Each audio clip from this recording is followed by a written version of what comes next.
If you drive for a living, rideshare, taxi, doesn't matter. You already know the unwritten rules. Don't take a fare that feels wrong in your gut. Keep the doors unlocked until you're sure. Trust the silence when a rider goes quiet, because sometimes silence is just a tired passenger, and sometimes it's something else entirely. Tonight's story is about a rideshare driver named Dennis Okafor, and about one fare on one ordinary Thursday night that he should never have accepted. If you've ever taken a ride you didn't want to take because the money was too good to turn down, hold on to that feeling. It's the whole reason this story exists. Dennis was 31, a few years into driving full-time after a warehouse job fell through, and he was good at it in the specific way that mattered most. He was calm. He didn't talk unless talked to, and his rating hovered just under a perfect 5. He drove nights because nights paid better, and because he liked the quiet stretch of hours between midnight and 4, when the city thinned out and the fares got strange in ways that were usually just funny rather than frightening. Drunk bachelorette parties, a man who paid to be driven in complete circles for 20 minutes because he needed to think. The ordinary weirdness of a city at 2 a.m. He'd built a mental catalog over the years of the kinds of strange that were harmless and the kinds worth paying attention to. A rider crying quietly in the back seat was harmless. You gave them space and a box of tissues if you had one, and you didn't ask questions. A rider who kept glancing at the door handle instead of out the window was worth watching, because that was someone deciding whether they were safe. Dennis trusted that catalog. It had never once let him down in 5 years of night driving, and he had no reason, on an ordinary Thursday, to think this ride would be any different from the hundreds before it. The fare came in at 1:47 a.m. on a Thursday, and the first thing Dennis noticed was the fare amount attached to it, nearly 4 times the standard rate for the distance shown, which was barely 2 miles. He'd seen surge pricing do strange things before, but this wasn't surge pricing. This was a flat, deliberate multiplier, the kind of number that meant a passenger had gone into the app's settings and manually added a tip before the ride had even started. He accepted it without much thought. 4 times the fare for 2 miles was the kind of money you didn't question at 2 in the morning. The pickup address was a gas station on the edge of an industrial stretch he didn't usually get calls from, the kind of area with more shuttered warehouses than open businesses. When Dennis pulled in, there was a woman standing alone under the station's flickering overhead lights.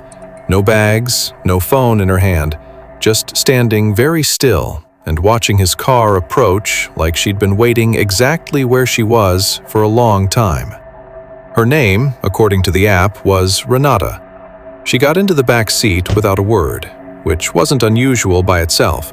Plenty of riders didn't feel like chatting, but there was something in the particular quality of her silence that Dennis noticed immediately and couldn't quite name. She didn't check her phone. She didn't look out the window. She sat with her hands folded in her lap, looking straight ahead at the back of his headrest, and said nothing at all. "Evening," Dennis said, glancing at her in the rearview mirror. "Heading to the address on the app?" Renata's eyes met his in the mirror for just a moment. "Please," she said, very quietly. "No talking during the ride. I'll direct you if you need it. Just, please, no talking."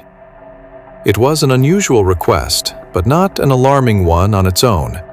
Dennis had driven plenty of people who wanted silence. After funerals, after arguments, after long shifts that had drained every ounce of small talk out of them. He nodded, said, "No problem," and pulled back out onto the road. The destination on the app was an address he didn't recognize, out past the edge of the city's usual sprawl, in a stretch of road that thinned from streetlights to nothing within the first mile. He glanced at the GPS. 11 minutes, according to the app. He settled in for what he expected to be an unremarkable, quiet ride. It was around the 4-minute mark that Renata spoke again, and this time it wasn't a request for silence. It was a direction. "Turn left here," she said. "Not the road the GPS shows." The one just past it. The gravel one. Dennis glanced at the GPS, which showed no turn at all in that location, gravel or otherwise. Just a straight continuation of the road he was already on. He hesitated, foot easing off the gas. "That's not on the route," he said carefully. "I know," Renata said. Her voice was calm, almost gentle. "Turn anyway. It's faster. I promise you it's faster." Something about the specific way she said it, "I promise you it's faster," an oddly formal phrase for a 2 a.m. rideshare passenger, made the back of Dennis's neck prickle in a way he couldn't explain. But the fare was already absurdly generous, and the woman in his back seat seemed calm rather than threatening, and there was a gravel turnoff exactly where she said there would be, half hidden behind a stand of dead brush that Dennis hadn't clocked until his headlights swept across it. He turned. The gravel road wasn't on any map his phone could load. His GPS icon spun uselessly for a moment before showing his car parked in the middle of an empty field, a good half-mile from his actual position. He glanced at it twice, confused, and Renata spoke again before he could say anything about it. "It won't work out here," she said. "The map. Don't worry about it. I'll tell you where to turn." And she did. For the next 6 minutes, Renata gave Dennis directions. Left here, right at the fork, stay straight past what looks like a dead end, through a stretch of road that grew progressively less like a road and more like a suggestion of one. Gravel giving way to packed dirt, trees closing in tighter on either side, until his headlights were the only light in the world. The trees themselves seemed wrong, in a way Dennis couldn't articulate at the time and struggled to describe afterward. They weren't unusually shaped, weren't twisted into anything a horror story would make of them. They were simply too close together, too uniform, as if something had planted them deliberately in a pattern designed to make sure no other light could reach the road from any direction but straight ahead.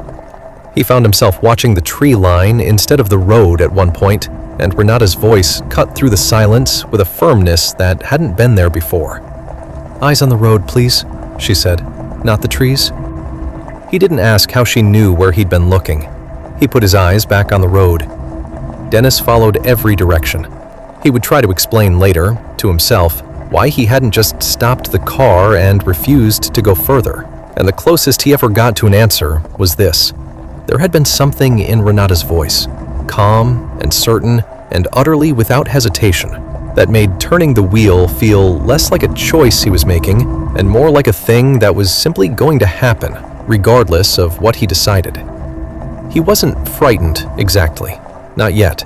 He was something closer to suspended, waiting to find out what kind of story this was going to turn out to be.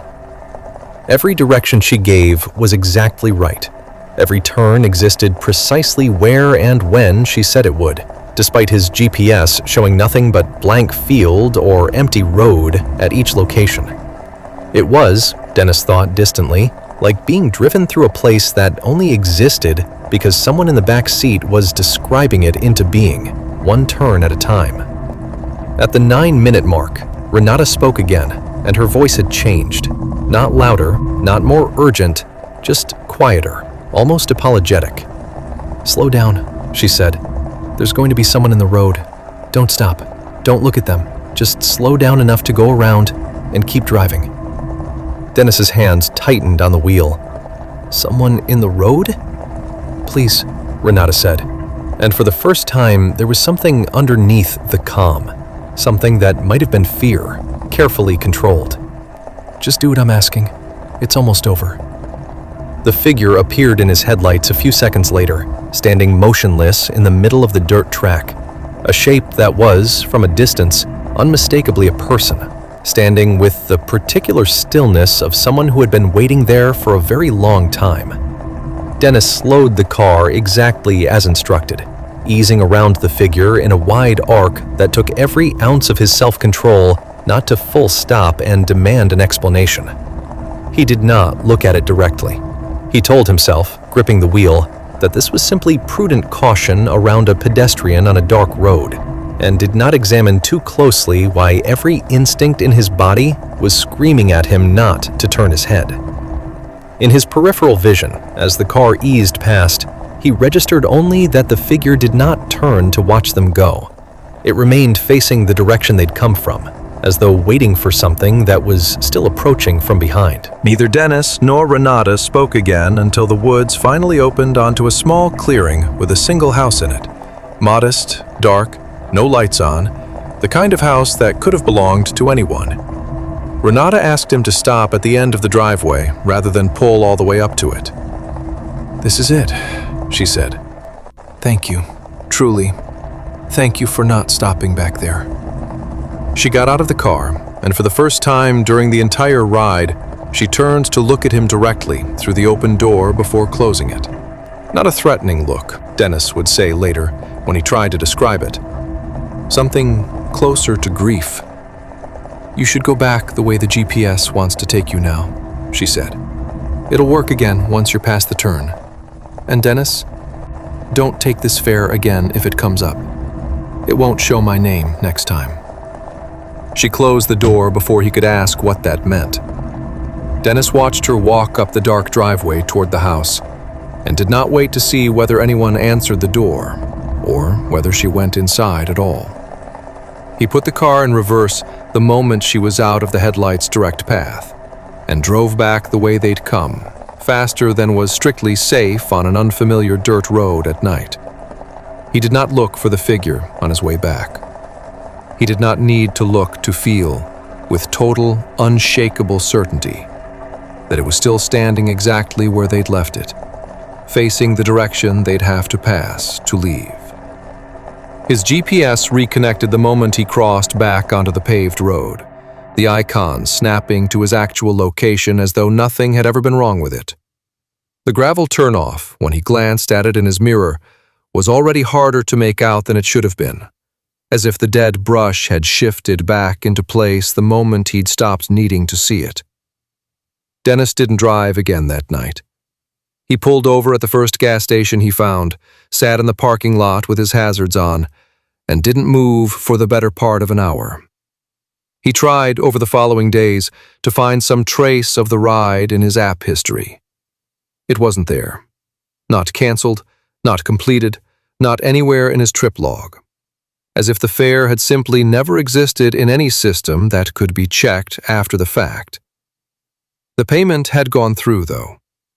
He checked his bank account obsessively for a week, and the absurd fare, 4 times the standard rate, sat there in his transaction history, real and undeniable, attached to no trip record at all. He asked around, carefully, among other drivers he knew, other night shift regulars who worked the same rough hours he did. In the loose way drivers sometimes compare notes about bad fares and good tippers. He didn't expect anyone to know what he was talking about. He asked anyway, framing it as a strange glitch, a weird fare that vanished from his history. One driver, an older man named Hollis, who'd been doing this longer than almost anyone Dennis knew, went very quiet when Dennis described the pickup location, the gas station on the edge of that particular industrial stretch, and asked carefully whether the passenger had asked for silence during the ride. Dennis said yes, and watched Hollis's face do something complicated before the older man simply shook his head and said he didn't want to talk about it. Not because he didn't believe Dennis, but because he did. What Hollis did tell him, eventually, reluctantly, over a shared cigarette outside a diner at 4 in the morning, was this. The fare showed up every so often, always from that same gas station, always absurdly overpriced, always with a passenger who asked for silence and then gave directions that didn't match any map. The passenger's name was never the same twice. Sometimes it was a woman. Sometimes it wasn't. What stayed consistent, Hollis said, was the figure in the road and the instruction never to stop for it, and the destination that no driver who'd taken the fare could ever quite describe clearly afterward, or find again on purpose. Hollis had taken the fare himself years ago, back when he was newer to driving and hungrier for the money. He wouldn't say what happened at the house at the end of that gravel road. He would only say that he had, ever since, made it a habit to decline any fare from that gas station on sight, no matter what the payout looked like, and that he'd advised Dennis to do exactly the same, and to be grateful, genuinely, deeply grateful, that whoever had been in his back seat that night had told him not to stop for what was standing in the road. Passengers say it, and some don't.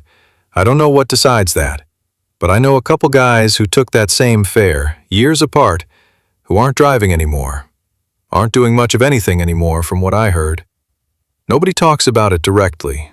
You just notice after a while whose name stops coming up at the diner. Dennis asked, carefully, whether Hollis knew what the destination actually was, the house at the end of the road, what it belonged to, who lived there. Hollis shook his head slowly. Different house every time, near as I can tell, he said. Or maybe the same house wearing a different face. I've stopped trying to figure out the shape of it. Some things you're better off not being curious about. Curiosity's what gets a person to stop the car. That's the part that matters, Hollis said. Not the fare, not the house. Whether you stop. Dennis still drives nights. He still takes strange fares because that's simply the nature of the job, and most of them turn out to be nothing more than tired people needing a ride home. But he has, since that Thursday, developed a habit he can't quite explain to anyone who asks. He never accepts a pickup from that particular gas station, no matter how the fare is priced, no matter what name shows up on the request. And on the rare nights when his GPS glitches for no clear reason, spinning uselessly, showing his car somewhere he isn't, he pulls over immediately, waits for it to reconnect, and does not, under any circumstances, keep driving until it does. He has never told anyone exactly what he saw standing in that road.